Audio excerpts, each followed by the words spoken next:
क्या आपको पता है कि इंडियन स्पेशल फोर्सेस और नेवी सील्स के बीच में कौन ज़्यादा पावरफुल है? क्या आपको पता है कि इन दोनों एलीट फोर्सेस में कौन ज़्यादा स्किल्ड और ताकतवर है? अगर नहीं तो आप बिल्कुल सही जगह पे हैं, क्योंकि इस वीडियो में हम इंडियन स्पेशल फोर्सेस और नेवी सील्स के बीच एक कंपैरिजन करेंगे और देखेंगे कौन सी स्पेशल फोर्सेस ज़्यादा कैपेबल हैं। अगर आपको भी लगता है कि आज की वीडियो में ऐसा कुछ होने वाला है तो आप गलत हैं। हम अक्सर दो चीज़ों को कंपेयर करने में काफ़ी इंटरेस्टेड होते हैं ताकि दोनों में से किसी एक को दूसरे से बेहतर बता सकें। और जब बात हो रही हो स्पेशल फोर्सेस की तो पैरा स्पेशल फोर्स या मार्कोस को यूएस की नेवी सील्स से कंपेयर करना काफ़ी आम है। और कंपैरिजन करने से पहले ही हम कहीं ना कहीं नेवी सील्स को पहले से ही इस कंपैरिजन का विनर मानकर चलते हैं, जिसके पीछे कई कारण भी हैं। खैर, हमें ये समझना होगा कि इंडियन स्पेशल फोर्सेस और नेवी सील्स या दूसरी किसी वेस्टर्न स्पेशल फोर्सेस का way of working, environment, requirement सब कुछ काफ़ी डिफरेंट है compare to Indian special forces. How good are Indian special forces as compared to Western special forces like SEALs? We are the fucking best in the world. ठीक है, Navy SEALs are good. ठीक है, SAS are good, Spetsnaz are good, है ना, GSG-9 ये वो बहुत सारे, everybody is good, right? But they operate in they have their own style of operating. ठीक है, उनका mechanics अलग है, हमारा mechanics अलग है. But as देखो टेक्नोलॉजी के साथ तो आदमी बहुत कुछ कर सकता है, बट स्पेशल फोर्सेस वो आदमी है जो निहत्ते हाथ भी कुछ भी कर जाए, right? So that is the difference between us and them. Our guys with nothing, बड़ी वेपन नहीं होगा, ये नहीं होगा, वो नहीं होगा, हमें पहाड़ों में फेंक दो, पानी में फेंक दो, साला समुद्र में फेंक दो, बर्फ में फेंक दो, हम साला सर्वाइव कर जाएंगे और ठोक भी देंगे। हाँ, कुछ चीज़ें बिल्कुल ऐसी हैं जिसके कारण वेस्टर्न स्पेशल फोर्सेस के पास एडेड एडवांटेज है और हमें भी अपनी शॉर्टकमिंग्स को आइडेंटिफाई करके और उनसे सीखकर अपने सिस्टम का पार्ट बना लेना चाहिए, ताकि हमारी स्पेशल फोर्सेस की इफेक्टिवनेस बढ़े और हमारी स्पेशल फोर्सेस ग्लोबल ट्रेंड को मैच करके ऑपरेट कर सके। और इसलिए आज की वीडियो में हम देखेंगे कि इंडियन स्पेशल फोर्सेस कैसे वेस्टर्न स्पेशल फोर्सेस के स्टैंडर्ड्स को मैच कर सकती हैं और इस बदलते हुए टाइम में अपने आप को कैसे अप टू डेट रख सकती हैं। तो वीडियो को लास्ट तक जरूर देखें। इंडियन आर्मी, इंडियन नेवी और इंडियन एयरफोर्स की अपनी अपनी स्पेशल फोर्सेस यूनिट है और आगे बढ़ने से पहले चलिए एक एक करके इन तीनों स्पेशल फोर्सेस और इनके रोल्स को देखते हैं। मार्कोस इंडियन नेवी की स्पेशल फोर्सेस यूनिट है जो सी, एयर और लैंड इन तीनों मीडियम पर ऑपरेट करने की काबिलियत रखती है। इसको हम इंडिया की नेवी सील्स का दर्जा दे सकते हैं। मैरीन कमांडोज आपको कश्मीर वैली में काउंटर टेररिज्म और काउंटर इंसर्जेंसी ऑपरेशंस कंडक्ट करने से लेकर गोवा और सोमालिया में एंटी पायरेसी ऑपरेशंस कंडक्ट करने और नेचुरल डिजास्टर के टाइम पर डाइविंग और सिविल असिस्टेंस देते मिलेंगे। अगर मैरीन कमांडो द्वारा किए जाने वाले काम की बात करें तो इनका काम होता है enemy ships, offshore installations and दूसरे वाइटल एसेट्स पर unconventional warfare and clandestine diving operations conduct करना, सपोर्टिंग एम्फीबियस ऑपरेशंस को सपोर्ट करना, मिलिट्री ऑपरेशंस को सपोर्ट प्रोवाइड करने के लिए surveillance and recce missions conduct करना, मैरिटाइम एनवायरनमेंट में टेररिज्म को डील करना और हॉस्टेज रेस्क्यू ऑपरेशंस कंडक्ट करना। ये सभी रोल्स मरीन कमांडोज द्वारा पूरे किए जाते हैं। इससे पहले कि हम आगे बढ़े, मैं आपको बताना चाहूँगा कि अगर आपका लक्ष्य है एनडीए एग्जामिनेशन को सेल्फ स्टडी के साथ क्लियर करने का, तो मैं आपको mission NDA book highly recommend करूंगा, जिसे प्रिपेयर करके आप आसानी से एनडीए एग्जाम क्लियर करने की पॉसिबिलिटी बढ़ा सकेंगे। इसके साथ ही 5000 प्लस मोस्ट एक्सपेक्टेड एमसीक्यू से आप 10 to 15 क्वेश्चंस अपने एग्जाम में एक्सपेक्ट कर सकते हैं। Available on Amazon and Flipkart.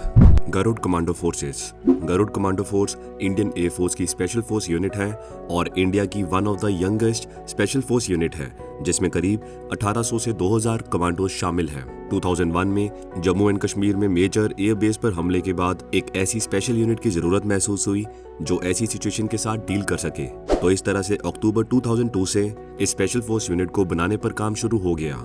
Starting में इस यूनिट का नाम था टाइगर फोर्स, जिसमें करीब 2000 कमांडोज शामिल थे।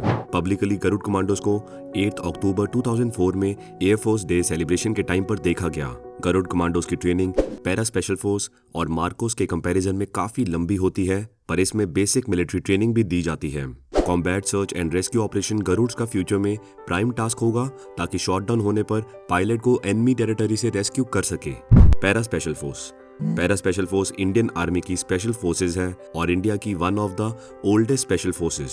दरअसल 1965 इंडो पाकिस्तान वॉर के टाइम पर इन्फेंट्री यूनिट से वॉलंटियर्स को कंप्राइज करके स्मॉल एडहॉक फोर्स क्रिएट की थी under major Megh Singh of the brigadier of the guards, जिन्होंने behind the enemy lines operation conduct किए थे। इस फोर्स की परफॉर्मेंस को देखकर ही अनकन्वेंशनल वॉरफेयर के लिए सेपरेट फोर्स की जरूरत महसूस हुई और कुछ इस तरह डिसबैंडेड मेघदूत फोर्स से वॉलंटियर्स को लेकर न्यू न्यूक्लियस फोर्स को फॉर्म किया गया। अब क्योंकि पैराट्रूपिंग कमांडोज टैक्टिक्स का इंटीग्रल पार्ट है, इसलिए इस यूनिट को ट्रांसफर्ड किया गया टू पैराशूट रेजिमेंट और इस तरह जुलाई 1966 में 9th बटालियन पैराशूट रेजिमेंट को रेस किया as the first special operations unit.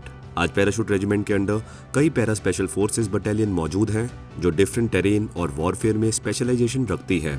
ये तो हमने बात कर ली इंडियन स्पेशल फोर्सेस की। अब देखते हैं कि ये वेस्टर्न स्पेशल फोर्सेस के कंपैरिजन में कहां पर लैग करती है।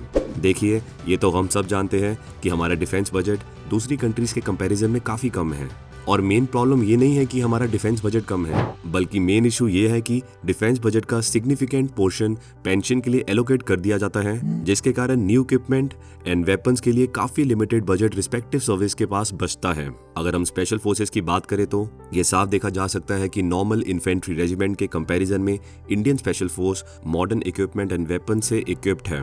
पर अगर हम इनको नेवी सील्स या दूसरी किसी स्पेशल फोर्स से कंपेयर करेंगे तो हमें इस बात का एहसास होगा कि इंडिया को लेटेस्ट राइफल्स, स्नाइपर्स और दूसरे इक्विपमेंट्स पर स्पेंड करने की सख्त जरूरत है। इसके अलावा कॉमन कंप्लेंट जो स्पेशल फोर्स के कमांडोज की तरफ से अक्सर आती है कि हमारे पास रेजिमेंट स्पेसिफिक इक्विपमेंट नहीं है, यानी ऐसे इक्विपमेंट्स जो स्पेशल फोर्स के पर्टिकुलर यूनिट के लिए डेडिकेटेड हो because of their specialisation in a particular warfare और एनवायरनमेंट। एक ऑफिसर के अकॉर्डिंग पास्ट में नॉर्थ ईस्ट में deployed newly raised para units के कमांडोज बेसिक इन्फेंट्री वेपन से इक्विप्ड थे। एक डिफेंस एक्सपर्ट के अकॉर्डिंग जहां एक तरफ वर्ल्ड की most of the special forces tactical gear और हाईली मॉडर्नाइज्ड मशीनरी को यूटिलाइज कर रही है, वहीं दूसरी तरफ आज भी इंडियन स्पेशल फोर्सेस की ज्यादातर यूनिट्स मारुति जिप्सी पर डिपेंडेंट है फॉर देयर प्राइमरी मूवमेंट। एक Indian special force officer bin Laden mission पर कमेंट करके बताते हैं कि कैसे नेवी सील्स के लिए पूरा operation special operations Black Hawk helicopters द्वारा कंडक्ट किया गया था। वही हमें मी-17 V5 ट्रांसपोर्ट हेलीकॉप्टर से ऑपरेट करना होता है और इवन ये हेलीकॉप्टर्स भी हमारे लिए डेडिकेटेड नहीं होते हैं। इवन मार्कोस ने भी काफी बार अपने मूवमेंट के लिए स्पेशल प्लेटफॉर्म जैसे V-22 ऑस्प्रे हेलीकॉप्टर्स की डिमांड रखी है, पर इसको डिफेंस ब्यूरोक्रेट्स द्वारा कभी अप्रूवल नहीं मिला। ये तो खैर बात हुई इक्विपमेंट्स एंड वेपन्स की, जिस पर हम बजट कॉन्स्टेंट के चलते ज्यादा कुछ नहीं कर सकते हैं। पर इसके अलावा एक और काफी बड़ी प्रॉब्लम है जिसके कारण हमारी स्पेशल फोर्सेस की इफेक्टिवनेस पर असर पड़ता है, और वो है lack of coordination within the command. हर एक स्पेशल फोर्सेस आउटफिट के लिए अलग इंटेलिजेंस विंग है, जिसकी वजह से मिशन को इफेक्टिवली एग्जीक्यूट करने के लिए जरूरी इंफॉर्मेशन को पास करना और शेयर करना प्रॉब्लमेटिक होता है। कोऑर्डिनेशन की कमी के अलावा और भी कई कॉन्फ्लिक्टिंग सिचुएशंस क्रिएट हो जाती हैं, जिसका एक एग्जांपल है एयरफोर्स, आर्मी और नेवी द्वारा इजराइल से अनमैन्ड एरियल व्हीकल्स को परचेज करना। हर एक सर्विस ने अलग अलग प्राइजेस में इन यूएवी को खरीदा था, और क्योंकि इन यूएवीज को डिफरेंट सर्विस द्वारा यूज किया जा रहा है, जिसके कारण इनकी overall repair and maintenance cost भी काफी ज्यादा है। कहने का मतलब सभी स्पेशल फोर्सेस यूनिट्स के बीच में एक सेंट्रलाइज्ड अथॉरिटी होनी चाहिए, और ये सिस्टम यूएस नेवी सील्स और दूसरी स्पेशल फोर्सेस यूनिट द्वारा फॉलो किया जाता है, जो ज्वाइंट स्पेशल ऑपरेशंस कमांड के अंडर आती है। JSOC के विंग के अंडर सभी स्पेशल ऑपरेटिव्स आती है, जो directly US secretary of defence और प्रेसिडेंट को रिपोर्ट करते हैं। ऐसा नहीं है कि कंसर्न्ड अथॉरिटीज द्वारा इसको लेकर कोई स्टेप नहीं लिए गए हैं, बल्कि पिछले कुछ सालों में स्पेशल फोर्सेस की सिचुएशन को इम्प्रूव करने के लिए काफी सारे इनिशिएटिव लिए गए हैं, जिसमें काफी बड़ा स्टेप लिया गया arm forces special operations division को सेटअप करने का। इसके अलावा गवर्नमेंट ने पास में स्पेशल फोर्सेस कमांडोज के लिए मॉडर्न इक्विपमेंट्स प्रोक्योर किए हैं, और साथ ही रेगुलर बेसिस पर स्पेशल फोर्सेस द्वारा रिक्वायरमेंट के प्रपोजल्स रिलीज किए जाते हैं, जिसे मेक इन इंडिया इनिशिएटिव के तहत इंडियन डिफेंस कंपनीज द्वारा पूरा किया जा रहा है। इसके अलावा पिछले कुछ सालों में टेक्नोलॉजिकल एडवांसमेंट में स्टीप कर्व देखा गया है, और ताकि हमारे कमांडोज लेटेस्ट टेक्नोलॉजी का लीवरेज ले सके, इसलिए MOD, DRDO और डिफेंस स्टार्टअप्स और प्राइवेट इंडस्ट्रीज ने कंबाइंडली कंट्रीब्यूट किया है।